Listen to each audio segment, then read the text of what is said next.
ഇത്തവണ മഴ കുറയുമെന്ന് മെയ് മാസത്തിൽ തന്നെ മുന്നറിയിപ്പ് ഉണ്ടായിരുന്നതാണ്.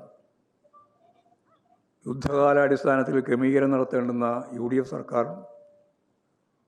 ആദ്യ നാളുകളിൽ തന്നെ പരാജയപ്പെട്ടു എന്നുള്ളതാണ് കാണാനാവുക. വൈദ്യുതി മന്ത്രി നിയമനം നടത്തി വിവാദം ഉണ്ടാക്കി കുറേ ദിവസം അങ്ങനെ പോയി. ഇക്കാര്യത്തിൽ കൃത്യമായ പ്ലാനിങ്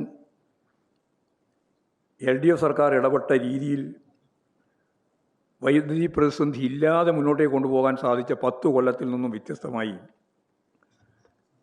വലിയ രീതിയിലുള്ള പ്രതിസന്ധിയിലേക്കാണ്, കരണ്ട് കട്ടിലേക്കാണ് കേരളം നീങ്ങിക്കൊണ്ടിരിക്കുന്നത്.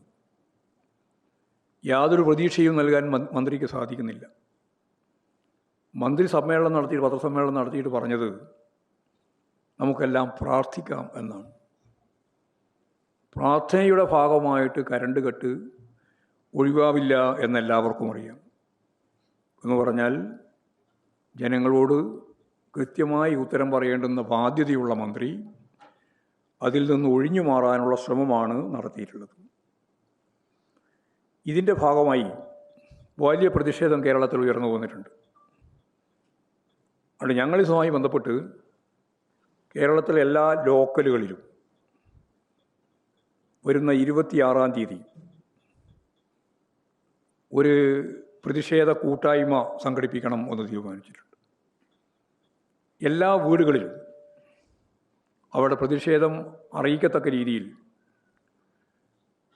26-ാം തീയതി 7 മണിക്ക് പ്രതീകാത്മകമായിട്ടുള്ളൊരു സമരം എന്ന രീതിയിൽ മെഴുകുതിരി കത്തിച്ചുകൊണ്ട് എല്ലാ വീടുകളിലും മെഴുകുതിരി തെളിയിക്കുക, എല്ലാ ലോക്കൽ കേന്ദ്രങ്ങളിലും കൂട്ടായ്മ സൃഷ്ടിച്ചുകൊണ്ടുള്ള മെഴുകുതിരി കത്തിച്ചുകൊണ്ടുള്ള പ്രതിഷേധം രേഖപ്പെടുത്തുക.